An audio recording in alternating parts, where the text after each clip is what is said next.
The methods you use to create absolute links are rather limited. Since you can't really browse to your hard drive for external websites, you're going to have to know the exact link. That can be tough at times, especially for longer generated links, so copying and pasting the link can be a real lifesaver. Let's check out building some absolute links. So here I have the resource.html opened up, and I just have a couple of absolute links that I want to create for our site. I'm going to scroll all the way down towards the bottom section, and right here under the tour checklist section, we have the sentence, for more information on traveling to California, go to visitcalifornia.com.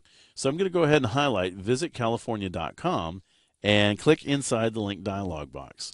There I'm just going to type in http://www.visitcalifornia.com. Now I hit return. Notice that I had to type in the protocol as well. So not just www. Absolute links have to be the entire protocol, the HTTP or HTTPS or whatever the protocol is going to be. You have to place that on the front end of it. Now I'm also going to go ahead and target this to a blank window. Now this will either create a brand new window or a new tab based upon the browser that your users are using. The benefit of that is if you're going to send somebody away from your site, navigate them to another location online, you often want to make sure that your site stays up. That way, if they're browsing around for a while, they don't have to hit the back button 15 times to get back to your page, and if they close the tab, they're right back into your page. You should be a little careful about that, though, because you don't want to cause somebody to have 15 open tabs just by clicking around your site. So my advice to you there is just use it judiciously. So I'm going to go ahead and save this file. And there's another file that needs our attention. I'm going to go over to my Files panel. So I'm going to go in my Tours folder, and I want to open up the Tour Detail BigSur.htm. If I scroll down a little bit, I can see that at the very bottom I have this little paragraph where I can view hiking trail information or a map of Big Sur. Well, we want to send our users to Google Maps and give them a map of Big Sur. That's going to be a really long link, and frankly, I have no idea what it would be. So we're going to go out to Google Maps, find the map of Big Sur, and copy and paste its link into our own page here. So I'm going to switch out to my browser and go to Google Maps. And once I'm on Google Maps, I'm just going to type in Big Sur, California. Sure enough, it lands me right there on Big Sur. And now somebody has an idea of where this is. They can go in, find points of interest, all sorts of things. So I want to go ahead and send them to this page, but if you've noticed, the URL still just says maps.google.com. And that's not going to help me. If I copy and paste that link, they're still going to have to type in Big Sur, and that's not really helping.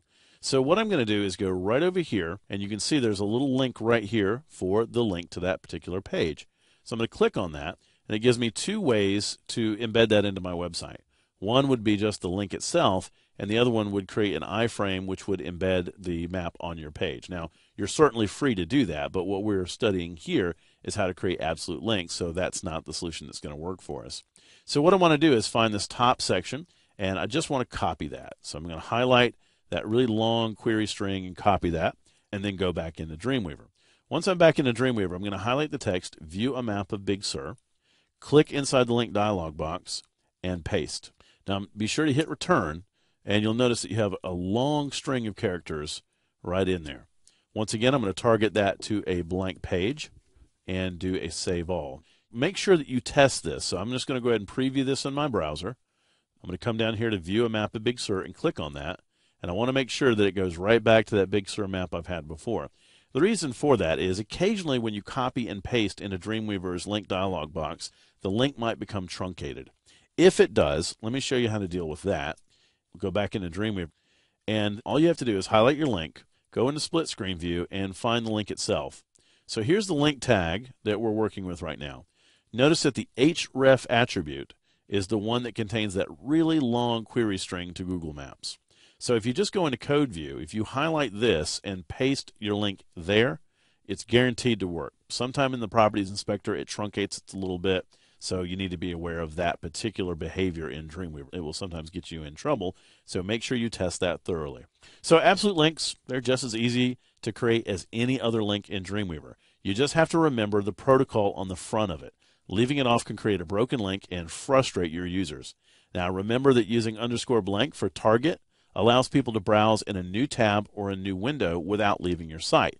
And that can be both a good and a bad thing, so you need to think very carefully about usability before committing any link to a new window.